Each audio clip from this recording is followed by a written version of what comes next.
Social media makes it super easy to share information in the event of an emergency. Unfortunately, it also makes it really easy to share fake information, so I'm here to help with some tips. Nobody likes being wrong, and you'll feel dumb for sharing something fake, unless it's from The Onion because they're brilliant and sometimes we all need a good laugh. Number 1, check the source. See an article with an absolutely crazy headline like "Tim Cook eats iPhone 10 at Apple event" and aren't sure if it's real? Look at the URL.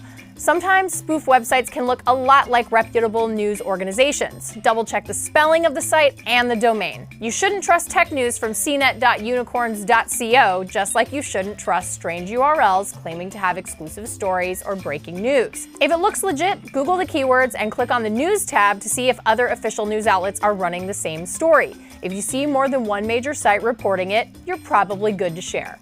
Number 2, check the image. If you're on Twitter, the news moves fast. It moves so fast you might not feel like you have time to double check that retweet. You're just trying to help boost the signal. I know, we all want to help. But some massive jerks out there do this thing where they steal a picture on the internet and pretend it's a friend or family member lost in chaos. That's where Google's reverse image search comes in handy. On a laptop, you can drag and drop a picture into Google Images to see where else it pops up. Is the photo on a ton of other websites? Has it been online for years? Is it a meme that you missed? Fake, fake, fake. And honestly, really hurtful to the people who actually do have missing loved ones that need to be found. Number 3, check your biases. Let's go back to that crazy Tim Cook story I totally made up. If you love Android and hate Apple, you might be more than willing to believe that story if it popped up in your news feeds. Same for Apple fans if I swapped out Tim Cook for Sergey Brin. So what do? You head behind enemy lines and pop that bubble. Don't be afraid to go to websites you don't normally visit in order to double check a story.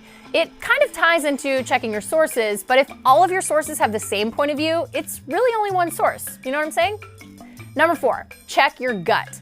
If you take all of these steps and something still doesn't feel quite right, it's okay not to post right this second. Wait, watch, listen. You'll have more chances to share verified information, I promise.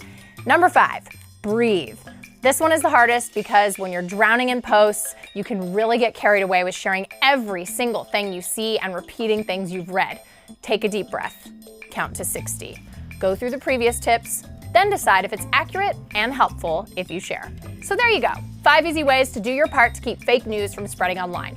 And if you do all of these things and somehow still end up being wrong, that's okay. Just pull the post or update it with accurate information and a link. Don't litter online, just like you wouldn't litter in real life. Take out the trash. We all want to help, especially when we feel helpless, and social media is one of the easiest ways to do that.